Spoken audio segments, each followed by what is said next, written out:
Russia, Ukraine. இந்த பிரச்சனையில ரஷ்யாவோட அட்வான்ஸ்மென்ட் ரொம்ப ஸ்லோவா இருக்கு. அதுவும் குறிப்பா 2024 தொடக்கத்துல இருந்தே இது போல விஷயங்கள், இது போல செய்திகள் நம்மளால பார்க்க முடியுது. ரஷ்யா நத்த மாதிரி பாத்தீங்கன்னா, இந்த போர்ல முன்னேறிட்டு இருக்காங்க. ரொம்ப ஸ்லோவா இருக்காங்க அப்படிங்கிறது போல செய்திகள் நம்மளால பார்க்க முடியுது. ஏன்? அது ரஷ்யாவாச்சும் இதுல ஒரு விஷயம், ரஷ்யாவாச்சும் ஸ்லோவா அட்வான்ஸ் ஆகுறாங்க. ஆனா உக்ரைன் அட்வான்ஸே ஆகல அப்படிங்கறது அதுல இருக்கக்கூடிய விஷயம். சரி, ஓகே. ரஷ்யா ஏன் இந்த அட்வான்ஸ்மெண்ட்டை ரொம்ப ஸ்லோவா இருக்கு, அதாவது முன்னேறி போய் பகுதிகளை பிடிக்கிறது ஏன் ஸ்லோவா இருக்குன்னா, அதுக்கு மிக முக்கியமான காரணம் ட்ரோன் வார்ஃபேர். இந்த ட்ரோன் வார்ஃபேர் அப்படிங்கிறது எப்போ அதிகமா பாத்தீங்கன்னா டெக்னாலஜி தொழில்நுட்பம்லாம் அப்கிரேட் ஆகி, அதுவும் நம்ம சேனல்ல பார்த்துருப்போம், தொடர்ந்து உங்களுக்கு தெரியும். இந்த ட்ரோன்கள்ல தெர்மல் இமேஜர்ஸ் எல்லாம் வந்துருச்சு, நைட் விஷன்லாம் வந்துருச்சு அப்படிங்கிறதெல்லாம் நம்ம சேனல்ல பார்த்துருப்போம். இந்த ட்ரோன்கள் அப்டேட் ஆகக்கூடிய எல்லாத்தையும் நம்ம பார்த்துருப்போம். எந்த மாதிரி அப்டேட் ஆகுது, என்னென்ன மாதிரியான ட்ரோன்கள் இருக்குது, எப்படி களத்துல பேட்டில் ஃபீல்ட் நடக்குது அப்படிங்கிற பல விஷயங்கள் நம்ம பார்த்துருப்போம். இது போல அப்கிரேட் எப்ப ஆக ஆரம்பிச்சதோ அப்பத்துல இருந்து ஸ்லோ மூமெண்டம் அப்படிங்கிறது பாத்தீங்கன்னா இந்த ரஷ்யா உக்ரைன் பிரச்சனையில ஆக ஆரம்பிச்சிருச்சு. இது கிரைண்டிங் அப்படிங்கிறது போல வேர்ட்லாம் நம்ம கேள்விப்பட்டிருக்கோம். மீட் கிரைண்டர் கிரைண்டிங்கா மாறிடுச்சு. ரஷ்யா உக்ரைன்ங்கிறது பாத்தீங்கன்னா அட்வான்ஸ்மெண்ட் எல்லாம் போக எதிரியோட எபிலிட்டியை கிரைண்ட் டவுன் பண்றதுக்கான ஒரு யுத்தமா மாறிடுச்சு அப்படிங்கிறது போல நம்ம டைட்டில்ஸ் எல்லாம் பார்த்திருப்போம், செய்திகள்லாம் கேள்விப்பட்டிருக்கோம். இந்த மீட் கண்ட்ரெல்லாம் அடிக்கடி கேள்விப்படக்கூடிய விஷயங்கள். அதாவது கிரைண்டிங் அப்படின்னா ஒரு இடத்துல இருந்து ரொம்ப நாளைக்கு பண்ணா சண்டை பிடிச்சிட்டே இருக்கும்போது ஒரு கட்டத்துக்கு மேல அந்த இடத்துல எதிரிகள் வீக்காக ஆரம்பிச்சிருவாங்க. ஸோ வீக் ஆனதுக்கு அப்புறமா நம்ம கொஞ்சம் முன்னேற்றம். ஸோ இது போல கிரைண்ட் பண்ணி ரொம்ப நாள் ஒரு இடத்துல சண்டை பிடிச்சு கொஞ்சம் கொஞ்சமா முன்னேறத கிரைண்டிங் அப்படிங்கிற சொல்லுவாங்க.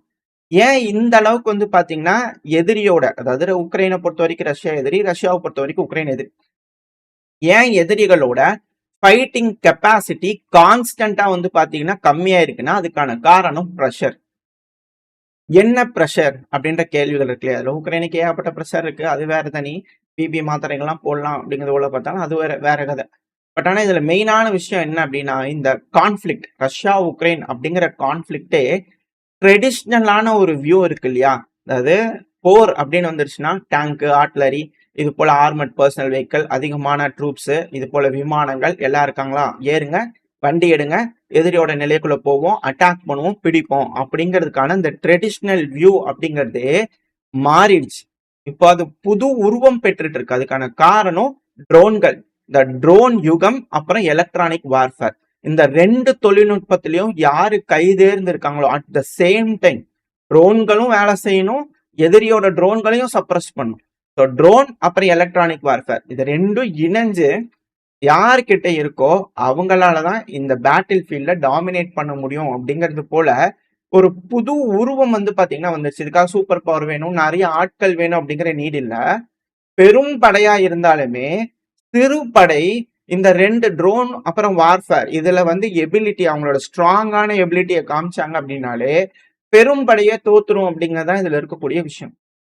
இதுல அந்த போல ட்ரோன்கள் அப்புறம் எலக்ட்ரானிக் வார்ஃபேர் இருக்கிறதுனாலேயே முன்னேற்றத்தை பெரும் அளவுல பாத்தீங்கன்னா தடுத்துடலாம். அதுதான் இந்த ரஷ்யா உக்ரைன் பிரச்சனையில கண் கூட பாத்தீங்கன்னா பாத்துக்கிட்டு இருக்கோம். அதுக்கான காரணம் கிராஜுவலா ஒரு ட்ரெடிஷ்னல் ராணுவம் உள்ள வருது அப்படின்னா அந்த ராணுவத்துக்கு வேணுங்கிற சப்ளைஸ், உணவு, மருத்துவம், ஆயுதம், இது எல்லாமே பாத்தீங்கன்னா பின்களத்துல இருந்து வீரர்கள் முன்னாடி சண்டை பிடிச்சிட்டு இருக்கக்கூடிய வீரர்களுக்கு கொண்டு கொடுக்கணும். இதை லாஜிஸ்டிக்ஸ் சொல்லுவோம். ஸோ அந்த லஜிஸ்டிக்ஸை பாத்தீங்கன்னா குறி வச்சு அடிக்கிறாங்க. இதுக்கு முன்னாடி எல்லாம் யுத்தம் அப்படிங்கிறது ஒரு களத்துல நடந்துகிட்டு இருக்கும். அந்த இடத்துல என்ன நடக்குதோ அதுதான் ரிஃப்ளெக்ட். அதிகமான இழப்புகள் அந்த ஒரு சர்டைன் பகுதிகளில் நடக்கும். அதுக்கப்புறம் இவால்வ் ஆகி வேர்ல்டு வார் 1, வேர்ல்டு வார் 2, கடைசியில மிக பெரும் யுத்தங்கள் எல்லாம் பார்க்கும்போது ஒரு ஒரு நாடுன்னா அந்த நாட்டுக்குள்ள நடக்கும். அதிகபட்ச விமானங்கள் பார்த்தீங்கன்னா பிரான்ஸுக்குள்ள போடுவாங்க, பிரிட்டனுக்குள்ள போட்டிருந்தாங்க, ஜெர்மனிக்குள்ள போட்டிருந்தாங்க, இது போல சோவியத் யூனியனுக்குள்ள போட்டிருந்தாங்க. இது போல ஒரு சர்டைன் பகுதியில நம்ம குறிப்பா எடுத்துடலாம். இந்த இடத்துலதான் யுத்தம் நடக்குது, படைகள் முன்னேறி வந்துகிட்டு இருக்கு, நம்ம பின்வாங்கிட்டு இருக்கோம், நம்ம கொஞ்சம் பத்திரமான பகுதிகளுக்கு போயிடலாம் அப்படிங்கிறது போல சேஃப் ஜோன்ஸ் அப்படிங்கறதெல்லாம் இருந்துச்சு. ஆனா இப்ப இருக்கக்கூடிய காலகட்டத்துல சேஃப் ஜோன்ங்கிறது எதுவுமே இல்லை. ஏன்னா இந்த லஜிஸ்டிக் பிரச்சனைகள் மட்டும் இல்லை, இந்த ட்ரோன்கள் துல்லியமா அந்த உதவி பொருட்களை தாக்குறது மட்டும் கிடையாது, எக்கனாமிக்கையே பாத்தீங்கன்னா அசைச்சு பார்க்குற அளவுக்கு லாங் ரேஞ்ச் ட்ரோன்கள். சண்டையே இல்லாத பகுதி 1500 கிலோமீட்டர் தொலைவுல இருக்கக்கூடிய ஒரு எண்ணெய் கிணறுகள் மேல வந்து அடிக்கும்போது, அந்த நாட்டோட ஆணி வேரையே வந்து பார்த்தீங்கன்னா, அசைச்சு பார்க்குற மாரியான யுகமா இது மாறிருச்சு. ஸோ மிலிட்டரி இன்ஃப்ராஸ்ட்ரக்சரா இருக்கட்டும், எக்கனாமிக்கல் இன்ஃப்ராஸ்ட்ரக்சரா இருக்கட்டும், அடிப்படை வாழ்வாதாரம். எந்த நாடுகள் போர்ல இருக்கோ, அவங்களோட அடிப்படை வாழ்வாதாரமே வந்து பார்த்தீங்கன்னா, சீர்குலைஞ்சிரும் அப்படிங்கிறது தான் இப்ப இருக்கக்கூடிய எதார்த்தமான உண்மை. போர்க்களத்தோட உண்மை. முன்னாடி மாரிலாம் ராணுவத்த அனுப்பிறலாம். ஜாலியா நம்ம இருந்துக்கலாம். ராணுவம் இன்னொரு நாட்டுல சண்டை பிடிச்சிட்டு இருக்குன்னுலாம் இந்த மாரியெல்லாம் இதுக்கப்புறம் வரக்கூடிய காலங்கள்ல இருக்க முடியாது. ஒரு நாடு போருக்கு வந்துருச்சுன்னா, அந்த நாடு உள்ள இருக்கக்கூடிய மக்களும் சேர்ந்து பாதிப்படைவாங்க அப்படிங்கிறது தான் இதுல இருக்கக்கூடிய விஷயம். ஸோ இதுக்கு ரஷ்ய தரப்புல இருந்து ஸ்லோவா அடாப்ட் ஆக ஆரம்பிச்சிருக்காங்க. ஸோ அதை அடாப்ட் ஆகி சஸ்டெயின் பண்ணி கொஞ்சம் கொஞ்சமா இந்த அட்ரிஷனல் வார்ஃபேர்னு சொல்லுவாங்க. இழப்புகளை ஏற்படுத்துறது, மேஜரா இழப்புகளை ஏற்படுத்துறது. அப்படி ஏற்படுத்த ஒரு ராணுவம் வந்து பாத்தீங்கன்னா தேஞ்சு போகும், தொய்வடைஞ்சு போகும். அதுக்கப்புறமா பேச்சுவார்த்தைன்னு வருவாங்க. ஸோ அந்த டைம்ல சமமா உட்காந்து பேசலாம் அப்படிங்கிறதா இருக்கக்கூடிய ஸ்ட்ராட்டஜி. இந்த அட்ரிஷனல் வார்ஃபேர்ல ரஷ்யா கொஞ்சம் கொஞ்சமா கைதேர்ந்து வந்துகிட்டு இருக்காங்க. அதுக்கான சிறந்த உதாரணம் ஜனவரி மாசம். இந்த ஜனவரி மாசம் தொடக்கத்துல இந்த அளவுக்கு ட்ரோன் வார்ஃபேர் என்னதான் அட்வான்ஸ் ஆயிருந்தாலும் 24 செட்டில்மெண்ட்டை ஜனவரி மாசத்துல மட்டுமே வந்து பண்ணா ரஷ்யா கையகப்படுத்தியிருக்காங்க. உக்ரைனோட கட்டுப்பாட்டுக்குள்ள இருக்கக்கூடிய பகுதிகளை ரஷ்யா மீட் எடுத்திருக்கிறாங்க அப்படிங்கிற ரஷ்யாவை பொறுத்த வரைக்கும் சொல்லுவாங்க. உக்ரைன் ரஷ்யா வந்து அபகரிச்சிட்டாங்க அப்படிங்களும் சொல்லுவாங்க. ஸோ 24 பகுதிகள் ரஷ்யாவோட கட்டுப்பாட்டுக்குள்ள. அதாவது மற்ற பகுதிகளான்னு கேட்டீங்கன்னா இல்ல, மெயின் ஆக்சிஸ், அதாவது டொனஸ்க் லுஹான்ஸ்க்னு சொல்லுவாங்க. அதுதான் மிக முக்கியமான பகுதிகள். அங்கேயே 6 செட்டில்மெண்ட்டை ரஷ்யா கையகப்படுத்தி இருக்காங்க. அடுத்தது ஜாப்ரோசியா பகுதிகளில் 10 செட்டில்மெண்ட்டை கையகப்படுத்தியிருக்காங்க. அடுத்தது கர்கிவ் பகுதிகளில் 4 செட்டில்மெண்ட், சுமில 3, டின்ப்ரோபெட்ரோஸ்க்ல 1 செட்டில்மெண்ட். இந்த ஜனவரி மாசம் எல்லா பகுதிகள்லயும் ரஷ்யா சைமல்டேனியஸா முன்னேற்றத்தை காமிச்சு சில பகுதிகளை அவங்க கட்டுப்பாட்டுக்குள்ள எடுத்திருக்காங்க. ஸோ இந்த ட்ரோன் வார்ஃபேர், ஸ்ட்ராட்டஜிக் வார்ஃபேர், இந்த போல பலவேறு டேர்ம்ஸ் சொல்றாங்க இல்லையா, அதாவது நவீனமயமாக்கப்பட்ட போர்க்களங்கள். ஸோ இது எல்லாத்துலயும் ரஷ்யா அடாப்ட் ஆகி கொஞ்சம் கொஞ்சமா வந்து பாத்தீங்கன்னா அப்கிரேட் ஆகி அவங்க அதுக்கு அடாப்ட் ஆகி மேல வந்து பாத்தீங்கன்னா பகுதிகளை பிடிக்க ஆரம்பிச்சிட்டாங்க. ஸோ அவங்களோட ராணுவம் இப்ப அடுத்த கட்ட வளர்ச்சியை நோக்கி போயிட்டு. இதுல மிக முக்கியமான பிரச்சனை இந்த ரஷ்யா உக்ரைன் இந்த பிரச்சனை. இதுக்கப்புறம் பேட்டில் ஃபீல்ட்ல, இதுக்கப்புறம் எந்த நாடுகள் யுகத்துல பேட்டில் ஃபீல்டுக்குள்ள வந்தாலும் இதுக்கப்புறம் வரக்கூடிய யுகத்துல அவங்களுக்கு இருக்கக்கூடிய பெரும் பிரச்சனைங்கிறது டிரான்ஸ்பரன்சி. அதாவது இதுக்கு முன்னாடியில ஃபாக் ஆஃப் வேர் அப்படிங்கிறதோட சொல்லுவாங்க. என்ன நடக்குதுன்னே பின்னாடி இருக்கிறவங்களுக்கு தெரியாது. கம்யூனிகேஷன்லாம் கட் ஆயிரும். அதாவது முதல்ல ஒயர்டு கம்யூனிகேஷன் இருக்கும், பேசிக்குவாங்க. அதுக்கப்புறம் ஒரு இடத்துல இருந்து இன்னொரு இடத்துக்கு ரன்னர்ஸ்ன்னு சொல்லுவாங்க. தகவலை வந்து பாத்தீங்கன்னா ஒரு நபர் முன்னாடி களத்துக்கு கொண்டு போய் கொடுப்பாங்க. இது போல வேலைகள்லாம் நடக்குது. என்ன நடந்துட்டு இருக்கு, எந்த இடத்துல சண்டை பிடிச்சிட்டு இருக்கோம், எவ்வளவு படை வீரர்கள் இருக்காங்க நம்ம கிட்ட, எதிரிகிட்ட எவ்வளவு படை இருக்கு அப்படிங்கிறதுலாம் வந்து பாத்தீங்கன்னா கம்யூனிகேஷன் வந்து பாத்தீங்கன்னா ஒயர்டு, ஒயர்லெஸ், இது போல விஷயங்கள்லாம் இருந்தது. ரன்னர்ஸ் மூலியமா இருந்தது. இது போல பல விஷயங்கள் இருந்தது. அதாவது ஒரு கட்டத்துக்கு மேல க்ளோஸ் பேட்டில் கான்டாக்ட் வரும்போது வந்து பாத்தீங்கன்னா எதிரிகளும் நம்மளோட நாடுகளும் சண்டை பிடிக்கிறாங்க அப்படின்னா அந்த இடத்துல இருக்கக்கூடிய கம்யூனிகேஷன் எல்லாமே கட் ஆயிரும்.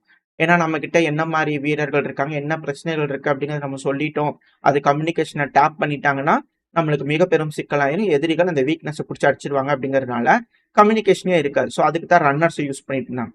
ஆனா இப்ப இருக்கக்கூடிய காலகட்டத்துல 24 மணி நேரமும் அப்படியே கழுகு மாதிரி உட்காந்து என்ன நடந்துட்டு இருக்குன்னா ட்ரோன்கள் வேடிக்கை பார்த்துட்டு இருக்கு. ஸோ இதுதான் டிரான்ஸ்பரன்சி பேட்டில் ஃபீல்டு அப்படிங்கிற சொல்லுவாங்க. யாரும் யார்கிட்ட பொய்யும் சொல்ல முடியாது, யாரும் யாருக்கிட்டையும் எதையும் மறைக்கவும் முடியாது. ஒரு ஆள் அங்க நடக்கிறானா, நடந்திருக்கான். ஒரு செகண்ட்ல என்ன நடக்குது அப்படிங்கிறத நூத்துக்கணக்கான கிலோமீட்டருக்கு பின்னாடி இருக்கக்கூடிய நபர்களுக்கு தெரிஞ்சிடும். ஸோ களம், பேட்டில் ஃபீல்டு அப்படிங்கிறது என்டையரா அந்த நாடாவே மாறிடுது இப்பெல்லாம். அந்த டிரான்ஸ்பரன்சிங்கிறது வந்துட்டதுனால, ஃபாக் ஆஃப் வாரே இல்லாதனால ட்ரோன்ஸ், சேட்டலைட்ஸ், நெட்வொர்க், சென்சார்ஸ் இதெல்லாம் அதிகப்படியா அதுல வேலையை காமிச்சிட்டு இருக்கிறதுனால இந்த பேட்டில் ஃபீல்ட் இவ்வளவு கடினமா வந்து பாத்தீங்கன்னா மாறிக்கிட்டு இருக்கு. ஸோ யூனிஃபைடு இன்ஃபர்மேஷன் என்விரான்மெண்ட் அப்படிங்கிறது இப்ப பேட்டில் ஃபீல்டுக்குள்ள வர ஆரம்பிச்சிச்சு. அதாவது இன்ஃபர்மேஷன், இருக்கக்கூடிய தகவல் எல்லாத்துக்குமே தெரிய ஆரம்பிக்குது இல்லையா, ஓப்பனா தெரிய ஆரம்பிக்குது. இதைத்தான் வந்து பார்த்தா அவங்க சொல்றாங்க.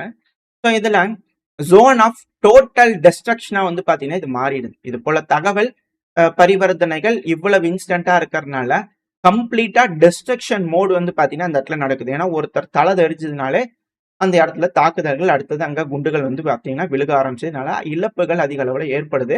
அந்த பகுதியை வந்து பாத்தீங்கன்னா சர்வ நாசமாயிருது. துல்லியமான தாக்குதல்கள் போன பதிவு பார்த்துட்டீங்கன்னா தெரிஞ்சிருக்கும். ஃபேப் குண்டுகள் எந்த அளவுக்கு வேலையை காமிச்சுக்கிட்டு இருக்கு அப்படிங்கிறது போல. ஸோ இது போல இழப்புகள் அதிகமா இருந்துகிட்டு இருக்கு. இதனால அதிகப்படியான சேதங்கள். இதனால கான்ஸ்டன்டா வந்து பாத்தீங்கன்னா ஒரு நாடு ஓவர் பவர் காமிச்சு முன்னேற முடியறது இல்ல. ட்ரோன்கள் பெருமளவுல வந்து பாத்தீங்கன்னா சிக்கல்களா இருக்கு. ஏன்னா பிப்ரவரி 12 ஜெனரல் ஸ்டாஃப் உக்ரைனோட ஜெனரல் ஸ்டாஃப் கொடுக்கக்கூடிய தகவல் எந்த அளவுக்கு டிரான்ஸ்பரன்சி, எந்த அளவுக்கு ட்ரோன்கள் விளையாடுது அப்படிங்கிறத இந்த ஒரு ஸ்டேட்மெண்ட்ல இருந்து நம்மளால புரிஞ்சுக்க முடியும். எனிமி யூஸ்ட், அதாவது உக்ரைனை பொறுத்த வரைக்கும் ரஷ்யா எனிமி, ஸோ அவங்க எனிமி யூஸ்ட்னு சொல்லுவாங்க. 5231 ட்ரோன்களை ரஷ்யா ஏவி விட்டுருக்காங்க. காமிகாசி ட்ரோன்களை கடந்த 24 மணி நேரத்துல ஏவி இருக்கிறாங்க. 5000 ட்ரோன்கள் பேட்டில் ஃபீல்ட்ல உலா வந்துகிட்டு இருக்குன்னா எந்த அளவுக்கான இன்ஃபர்மேஷன் ரஷ்யாவுக்கு இருக்கும். அப்ப பேட்டில் ஃபீல்ட்ல எந்த அளவுக்கான சேதங்களை ஏற்படுத்தி இருப்பாங்க. அதாவது முன்னாடி எல்லாம் வந்து பாத்தீங்கன்னா ஆட்லரிகள் பெருமளவுல தாக்குதல்கள் இருக்கும். இப்போ ஆட்லரிகள் அவங்க கணக்கு கொடுத்திருக்காங்க 2583 தான் செல்லிங் பண்ணியிருக்கக்கூடியது. இது எம்எல்ஆர்ஸ் யூஸ் பண்ணி அட்டாக் பண்ணுவாங்க. ரெண்டாவது ஆட்லரி ஷெல்கள் மோட்டார் யூஸ் பண்ணி தாக்குதல் பண்றது வெறும் 2583 தான். ஆனா ட்ரோன்கள் அப்படிங்கிறது 5231. ஆட்லரி ஷெல்களை விட ட்ரோன்கள் அதிகமா வந்து பண்ண டாமினேட் பண்ணுது. அதுக்கான காரணம் ட்ரோன் ஆபரேட்டர் சேஃபா பத்திரமா ஒரு பகுதியில இருந்துக்கலாம். முன்னாடி மாதிரி இதெல்லாம் ஒரு பர்டிகுலர் இடத்த செட் பண்ணி குண்டை ஏவிட்டோம்னா இந்த ஆட்லரி செல்லு எம்எல்ஆர்எஸ் எல்லாம் ஒரு இடத்த செட் பண்ணி ஏவிட்டோம்னா அங்க போய் விழுவும்.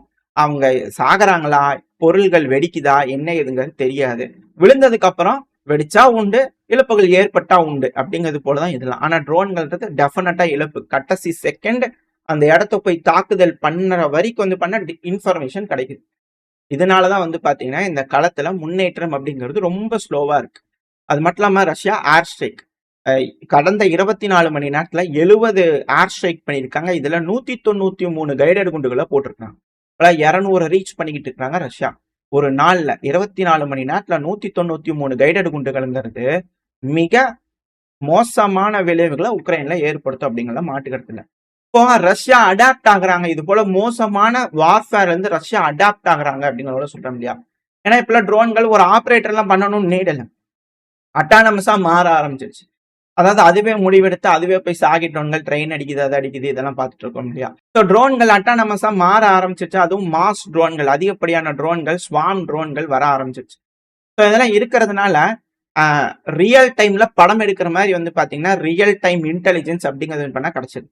என்ன நடக்குது, யார் எங்க ஓடுறாங்க, டே 2வது வீட்டுல இருக்கிறாண்டா, 3வது வீட்டுல இருக்கிறாண்டா, அங்க போய் ஆடுறா அப்படிங்கிற பப்ஜில நம்ம பார்த்துட்டு சொல்லுவோம் இல்லையா, ஸ்பெக்டேட்டர் வியூல.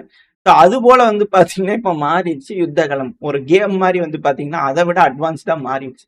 ஸோ இது போல டீசென்ட்ரலைஸ்டான அப்ரோச் ஒருத்தவங்க உட்காந்து மானிட்டர் பண்ணும் அப்படிங்கிறத நீடே இல்லை. இப்பெல்லாம் களத்துல வந்து பண்ணி இன்ஸ்டன்டா ஒரு முடிவெடுத்து தாக்குதல் பண்ணி இழப்புகளை ஏற்படுத்துற மாதிரியான சுச்சுவேஷன் வந்துருச்சு. இதனால அதிகப்படியான ப்ரெஷர் இந்த ட்ரெடிஷ்னல் மிலிட்ரி இருக்கும் இல்லையா, அதுக்கு இருக்கிறதுனால அவங்களால பெருமளவுல வந்து பாத்தீங்கன்னா ரிசல்ட்ஸை கொடுக்க முடியல. இதுதான் இதுல இருக்கக்கூடிய பிரச்சனை. இந்த ரஷ்யா உக்ரைன் பிரச்சனையில இருக்கிறது டிரான்ஸ்பரண்ட் பேட்டில் ஃபீல்டு. இதுதான் டாபிக். இந்த டிரான்ஸ்பரண்ட் பேட்டில் ஃபீல்டுங்கிற விஷயங்கள் தான் நம்ம பார்த்துருப்போம். ஏன் இது டிரான்ஸ்பரண்டா மாறிச்சு, ஏன் ரஷ்யானால முன்னேற முடியல, எந்த அளவுக்கு இழப்புகள் ஏற்பட்டுக்கிட்டு இருக்கு, எந்த அளவுக்கு பேட்டில் ஃபீல்ட்ல ட்ரோன்கள் யூஸ் ஆயிட்டு இருக்கு, எந்த அளவுக்கு டிரான்ஸ்பரண்டா இருக்கு அப்படிங்கிறது பார்க்கணும். இப்ப ரஷ்யா வந்து பாத்தீங்கன்னா இது அடாப்ட் ஆகி அதுல இருந்து வெளியே வர ஆரம்பிச்சிட்டாங்க. ட்ரெடிஷ்னலா இருக்க மாதிரி இந்த டேங்க், ஆர்மர்ட் பர்சனல் வெஹிக்கிள் இதெல்லாம் பெருமளவுல யூஸ் பண்ண வேண்டாம். சின்ன சின்ன யூனிட்டா யூஸ் பண்ணலாம், மோட்டார் சைக்கிள் யூனிட்டா யூஸ் பண்ணலாம். ஏன்னா ட்ரோன்கள் அட் அ டைம்ல ஒரு இடத்துல பாத்துக்கிட்டு இருக்காங்க அப்படின்னா கம்மியா தான் இருக்கும். ஒரு 4 ட்ரோன்கள் 5 ட்ரோன்கள் இருக்கும். ஒரு 30-40 மோட்டார் சைக்கிள் போகுதுனாலும், இப்போ ட்ரோன்கள் தாக்குதுனாலும் ஒரு சைக்கிள் 2 சைக்கிள் அடிக்குமா, மோட்டார் சைக்கிள் அடிக்குமா, மற்ற வீரர்கள்லாம் தப்பிச்சிடலாம் இல்லையா? ஸோ அக்குமுலேட் ஆகி ஒரே இடத்துல அட் அ டைம்ல ஒரு வண்டியில போகாம பல வண்டிகள்ல சின்ன சின்ன நபர்களை பிரிஞ்சு போறாங்க. இது போல உக்ரைனும் பண்றாங்க, ரஷ்யாவும் பண்றாங்க. இது போல பல டாக்டிக்ஸை அடாப்ட் பண்றாங்க. இதை நம்ம சேனல்ல பார்த்துட்டு இருக்கோம் தொடர்ந்து எப்படி பண்றாங்க அப்படிங்கிறது போல. ஸோ இதை ட்ரோன்கள் வழியா பண்ண ஆரம்பிச்சாங்க. இதுக்கப்புறம் அட்டானமஸ் ட்ரோன்கள் இப்ப இறங்க ஆரம்பிச்சிருக்கு. இப்ப ஏரியல் வார்ஃபேர் போய் இப்போ கிரவுண்ட் வார்ஃபேரே வந்து பாத்தீங்கன்னா ட்ரோன்களால டாமினேட் பண்ணக்கூடிய வகையில வந்துருச்சு. இப்ப அதெல்லாம் வந்து பண்ண மாடிஃபை பண்ண ஆரம்பிச்சாங்க. நம்ம சேனல்ல பார்த்திருப்போம் கிரவுண்ட் ட்ரோன்கள் எந்த அளவுக்கு முன்னேறுது, தாக்குதல் பண்ணுது, இது போல விஷயங்கள்லாம் ஆத்விகா பகுதியில யூஸ் பண்ணதுல இருந்து நம்ம பார்க்க ஆரம்பிச்சுட்டு இருக்கோம். ஸோ இது ரீப்ளேஸ் பண்ண ஆரம்பிச்சிச்சு, கிரவுண்ட் ட்ரோன்கள் ரீப்ளேஸ் பண்ண ஆரம்பிச்சிச்சு. காஸ்ட் எஃபெக்டிவ் அப்படிங்கிறது ரொம்ப கம்மியா இருக்கு. ஹை டெக்னாலஜிஸ், அந்த டெக்னாலஜிக்கு ஏற்றபடி யார் அடாப்ட் ஆகுறாங்களோ அவங்களால இந்த பேட்டில் ஃபீல்ட்ல டாமினேட் பண்ண முடியும். அதுக்கு ஏற்றபடி ரஷ்யா இப்போ அடாப்ட் ஆகிட்டு இருக்காங்க. பழைய மாடல்கள் எல்லாத்தையும் விட்டுட்டு, ஸ்ட்ராட்டஜிஸ் எல்லாத்தையும் விட்டுட்டு இப்ப புதுசா வந்து பாத்தீங்கன்னா ஸ்ட்ராட்டஜிஸை கையாளுறதுனால தான் இப்ப இது போல வேலைகள் வந்து பாத்தீங்கன்னா நடந்துகிட்டு இருக்கு. அதுவும் முன்னாடி மாதிரி ட்ரெடிஷ்னல் அப்படின்னாலே டெரிட்டரியை கண்ட்ரோல் பண்றது தான் வெற்றி அப்படிங்கிறது போலலாம் இப்ப கிடையாது. இப்போ அத ரஷ்யாவும் தெளிவா புரிஞ்சுக்கிட்டு புது ஸ்ட்ராட்டஜிக்கு ஏற்ப டெரிட்டரியை கட்டுப்படுத்துறது மட்டும் அப்ஜெக்டிவா இருக்கக்கூடாது. ஏன்னா அது முடியவும் முடியாது, யாராலையும் கட்டுப்படுத்தவும் முடியாது. அது அப்படி எடுத்திருந்தாலும் இழப்புகள் ஏற்பட்டுக்கிட்டு இருக்கும், உக்ரைனுக்கும் சரி ரஷ்யாவுக்கும் சரி. அதனால பகுதிகளில் முன்னேறி போய் பிடிக்கிறத ஸ்ட்ராட்டஜியா இல்லாம முடிஞ்ச வரைக்கும் கொலாப்ஸ் பண்ண வைக்கணும் எதிரிய. ஸ்டெடியா வந்து பாத்தீங்கன்னா அவங்கள கொரோடு பண்ண வைக்கணும், அதாவது துருப்பிடிக்க வைக்கணும்னு சொல்லுவாங்க. இரும்பு துருப்பிடிக்க என்ன ஆகும், அதோட ஸ்டெபிலிட்டி ஸ்டெடினஸ் போயிடும். அதே போல ஒரு ராணுவத்தை கொரோடு பண்ணணும். அதுக்கான அது எந்த வழியில நடக்கும், ஸ்டெபிலிட்டியா வந்து பாத்தீங்கன்னா நம்ம டெக்னாலஜியை அப்கிரேட் பண்ணிக்கிட்டே இருக்கணும், நம்ம டாமினேட் பண்ணணும். இதை செய்ய செய்ய எதிரியோட ராணுவம் ஆட்டோமேட்டிக்கா கொரோடாக ஆரம்பிச்சிடும். அவங்களோட ரிசோர்ஸ் கெப்பாசிட்டி சப்ளை லைனு அவங்களோட ராணுவம் ட்ரெடிஷ்னலா அவங்க இருக்கக்கூடிய மெத்தட்ஸ் எல்லாத்தையும் சீர்குலைக்க அந்த நாடே வந்து பாத்தீங்கன்னா கொஞ்சம் கொஞ்சமா வீக்காக ஆரம்பிச்சிடும். அந்த வீக்னஸை யூஸ் பண்ணி நம்மளோட கோல்ஸ் அச்சீவ் பண்ணிக்கலாம். நான் கோலுங்கிறது என்ன, ஜெயிக்கிறது தான். நிலத்தை பிடிச்சா ஒரு காலத்துல வெற்றி, ஆனா இப்போ ஒரு நாட்டோட ராணுவம் வந்து பண்ணா கொரோடாகும். அதுதான் இப்ப இருக்கக்கூடிய காலகட்டத்துல வெற்றியா மாறுது. இதனாலதான் எப்பேற்பட்ட சூப்பர் பவரா இருந்தாலும் இப்ப அமெரிக்கா ஈரான்குள்ள போறாங்கன்னா மிக பெரும் சிக்கல்கள் அமெரிக்காக்கு அப்படிங்கிறது போல பல அனலிஸ்டுகளோட கருத்துக்களும் இதேதான். நான் இது ரஷ்யா உக்ரைன் அதை தூக்கிட்டு ஈரான் அமெரிக்கா அப்படிங்கறத வச்சீங்கனாலும் இந்த இடத்துல உங்களுக்கு மேட்ச் ஆயிடும். இப்ப யார்கிட்ட இந்த டெக்னாலஜிக்கல் அட்வான்டேஜ் இருக்கோ அவங்க தான் ஜெயிக்க முடியும். இதைத்தான் சைபர்நெட்டிக் வார்ஃபேர் அப்படிங்கிறதோட சொல்றாங்க. நம்மளோட அடுத்த ஜெனரேஷன் வந்து பாத்தீங்கன்னா இந்த டாபிக்ல இப்படி ஒரு போர் நடந்துச்சு அப்படிங்கறத வரலாறா படிப்பாங்க அப்படிங்கறத மாற்று கருத்து இல்லை. ஸோ ஸ்லோவா ஸ்டெடியா கால்குலேட் பண்ணி தொழில்நுட்பத்துல நம்ம அடுத்தடுத்த டெவலப்மெண்ட்டுக்கு போய் எலக்ட்ரானிக் வார்ஃபேர் இது போல டெக்னாலஜியில நம்ம ஓவர் பவரா இருந்தோம்னா இந்த சைபர்நெட்டிக் வார்ஃபேர்ல டாமினேட் பண்ண முடியும். இல்லைன்னா மிக பெரும் சிக்கல் நம்ம நாட்டுக்கு வரும் அப்படிங்கிற மாற்று கருத்துல. ஓரளவுக்கான தகவல்கள் இந்த ரஷ்யா உக்ரைன் பிரச்சனையில என்ன மாதிரியெல்லாம் யுத்த காலத்துல நடக்குது அப்படிங்கிறத நம்ம தெரிஞ்சிருப்போம். ஸோ இந்த பதிவை இதோட முடிச்சுக்கலாம். இந்த பதிவு எப்படின்னு உங்களுக்கு பிடிச்சிருந்தா லைக் பண்ணிட்டு உங்க ஃப்ரெண்ட்ஸ் ஷேர் பண்ணிக்கோங்க. அது கூட மறக்காம நம்ம சேனல் ஒன்று சப்ஸ்கிரைப் பண்ணலாம், மறக்காம சப்ஸ்கிரைப் பண்ணிக்கோங்க. அப்பதான் யூடியூப் நம்ம போடக்கூடிய வீடியோக்களை மதிச்சு 4 பேருக்கு ப்ரொமோட் பண்ணும். உங்களோட அன்பு ஆதரவு எனக்கு எப்ப இருக்கும்னு நம்பிக்கலாம். இந்த பதிவு நான் முடிச்சுக்கலாம். இந்த பதிவு நல்லா இருக்கும்னு நம்பிக்கலாம். அடுத்த பேர் உங்க சந்திக்கிறேன். Stay safe. பை.